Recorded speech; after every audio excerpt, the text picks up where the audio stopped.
This is exercise 5.3, preparing Unit 1, the Asian noodle salad. So the first thing we're going to do is make a salad dressing. And I'm actually making a half recipe, so I don't think I'm going to announce the amounts I'm using. It'll be different than in your lab manual. So I'm going to start with the soy sauce. And then I'm going to add rice vinegar.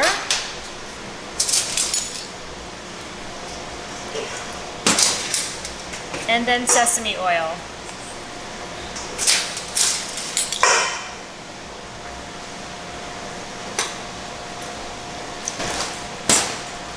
And we're also going to put in here some red chili flakes. Okay, and then this just gets a stir. You could use a whisk too, that might even be better.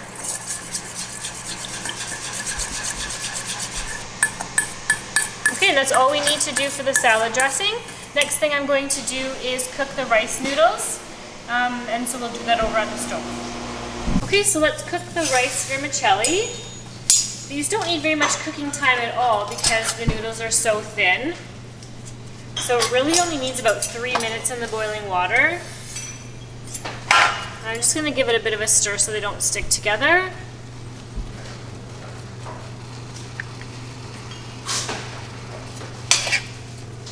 And we'll let that simmer just for about 3 minutes. Okay, so these are ready to go. I'm going to drain them in the sink and then rinse it with cold water to stop the cooking and to cool them off so we can put them in our salad.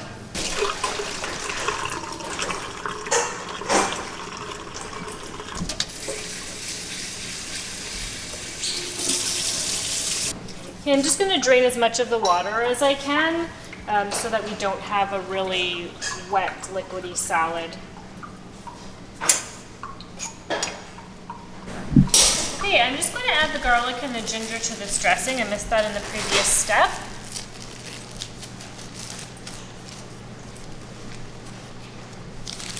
And those help give so much flavor, so we don't want to forget that. I'll just stir that into the dressing, and now that's ready. And we have our cooled off rice noodles that will go in a big bowl. And then I'm going to add the vegetables we have prepared here. So we have carrot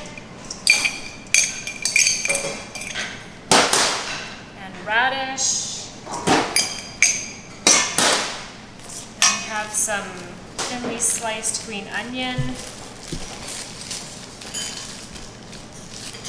And then I also have some sesame seeds that I toasted, so you can tell that they're a little bit browned, but not too much. So toasting them really draws out some of that flavor.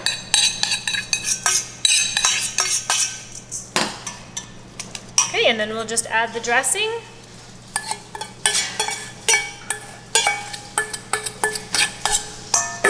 And give this a good toss.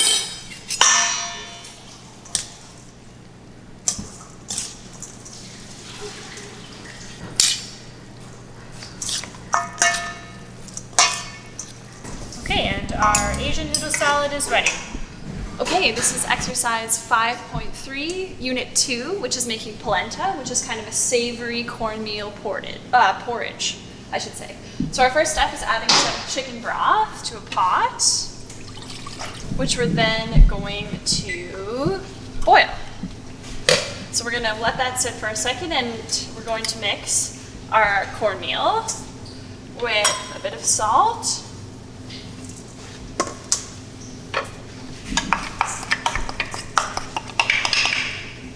and a bit of cold water as well. And I'll mix those together just to make sure our salt dissolves. And that's going to just sit on the side while our chicken broth gets to a boil. All right, so as you can see, our chicken broth has started to boil and we've just turned it down. So I'm going to start slowly adding our polenta mixture to our chicken broth, stirring as I go to make sure I prevent any lumps and just make sure that it combines properly. So I'm going to keep going with that. Just keeping stirring. keep stirring this up, and as you can see, it's already starting to form quite a bit thicker of a mixture here. But you can still sort of see the defined grains or granules of the cornmeal.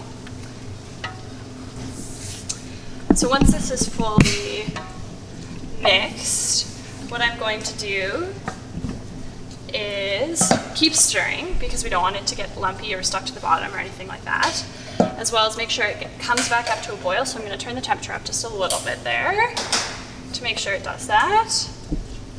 It's actually getting quite a bit thicker, even just as it heats up, which is great. And then as you can see, it's actually fairly close to a boil, if not at a boil already. So now that it's at this point, I'm going to actually turn the temperature back down, but try and keep it at a simmer. And we're gonna cook it for 5 to 10 minutes. But I'm looking for the mixture to become super thick, as well as minimal definition in the grains. So we're gonna let it cook for 5 to 10 or so minutes.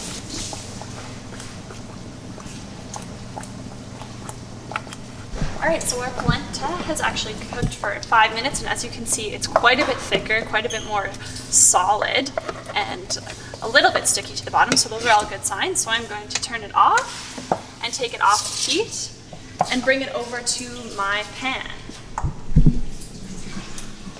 So this pan has been greased, and it's maybe a little bit big for this size of mixture, but we're gonna do what we can. So I'm gonna take half of our cooked polenta mixture and spread it out on this pan here as best I can.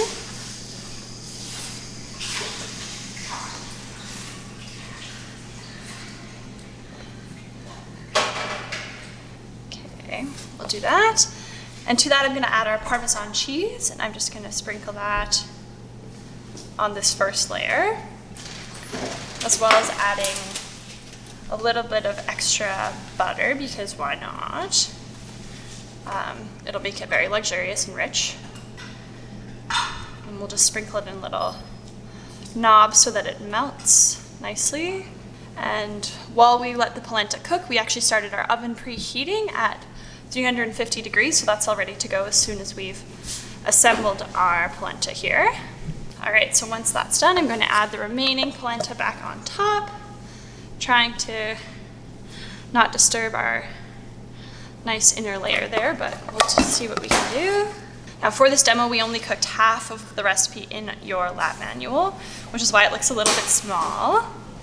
But we'll see what we can do. Get the last of the scrapies here. Trying to cover up most of that cheese, although if it gets mixed in, that's okay too. It'll be delicious either way. Okay, so now that's spread pretty well. I'm going to sprinkle some Swiss cheese on the top, which we pre-grated. Looks pretty good. So this is going to go into our preheated oven for about 15 to 20 minutes, although because it's a smaller portion, we're going to actually check it a few minutes early. Goes in. Perfect. Okay, so our timer just went off for the polenta. So I'm going to take it out of the oven. And as you can see, the cheese is nice and melty. We've got bubbles on the sides and a bit of browning starting, but not too much. So that looks great to me. It ended up being in the oven for about 15 minutes, which was great. We definitely don't want to overdo it. So once it cools down, we can cut it into wedges and serve it.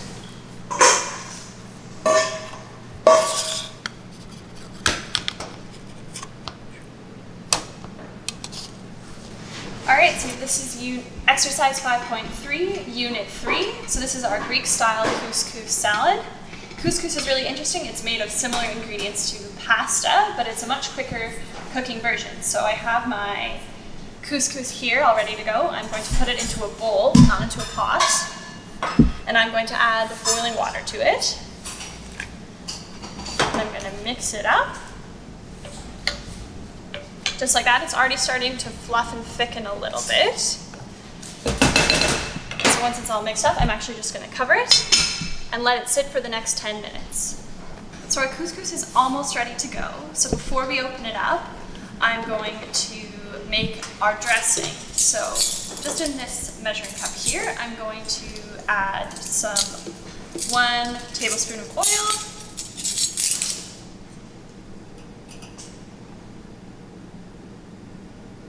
There we go.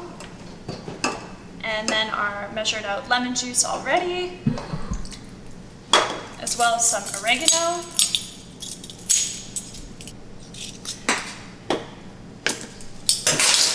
And I'm just gonna let that sit quickly for a second, just so the flavors can start to commingle.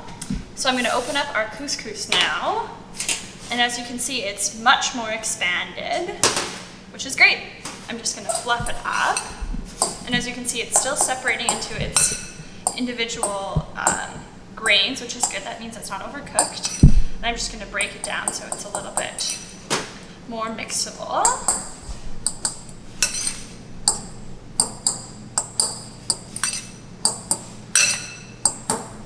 So to the couscous, I'm going to add our chickpeas, which just came from a can and were rinsed before we measure them out, as well as some red pepper that has been chopped already. I'll get all of that in there. Next we have some black olives, which actually also came from a can, so there was no need to prepare them, which was great and super fast. Red onion, as well as some parsley, and feta cheese, which was just crumbled up. And I'm going to mix them together. It looks great. There's so many different colors, that's awesome.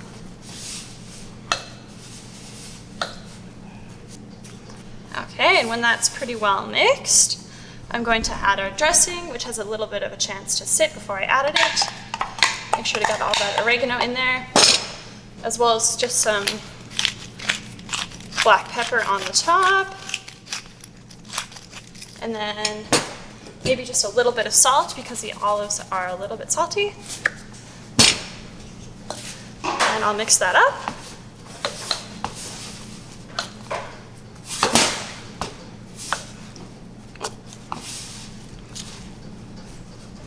And there you have it, couscous salad.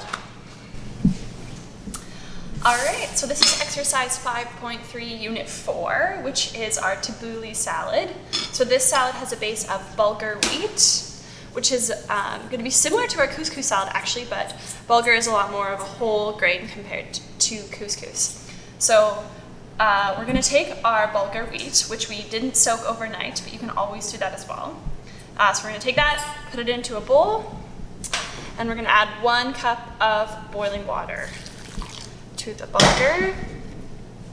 And I'm going to mix it around just to make sure that there's no pockets of dry bulgur there. And once I've done that, I'm going to cover it up and let it sit for 7 to 10 minutes. So our bulgur is almost ready to go, but before we open it up, we're just going to start on our dressing. So to a jar, actually, we're going to add our oil, as well as lemon juice, oops. And then some salt. Oh my God, that was a lot. Here, we'll take some of that out there. As well as some freshly cracked pepper.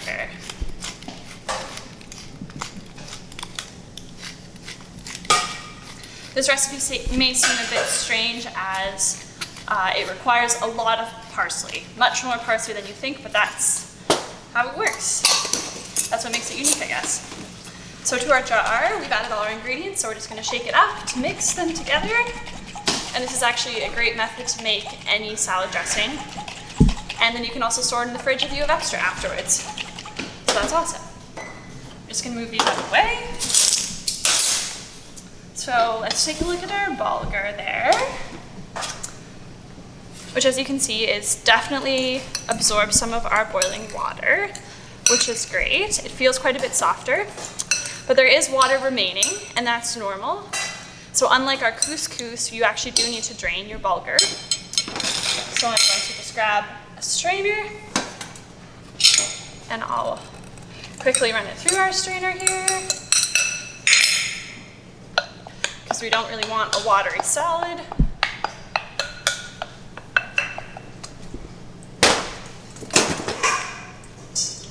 And I'm just going to press it gently to make sure we get the last of that water out. So I'm going to add our bulgur back to our bowl. Okay, so now we're going to assemble. So I'm going to add my tomatoes as well as parsley. And again, it seems like a lot of parsley. It definitely is, but that's right. That's not a mistake. It really is quite a lot. So if you don't like parsley, this is not the salad for you. I'm just going to mix this in here. So I'm going to add some of our mint and green onions.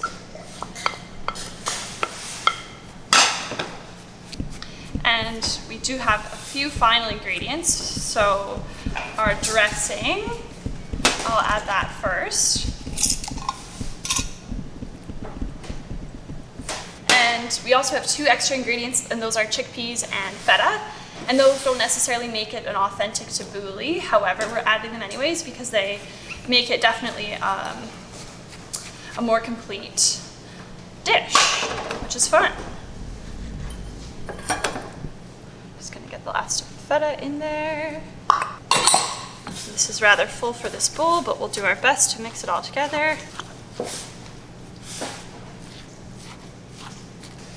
And as you can see, it is quite parsley forward, but like I said, that's to be expected. All right, and that's our tabbouleh salad.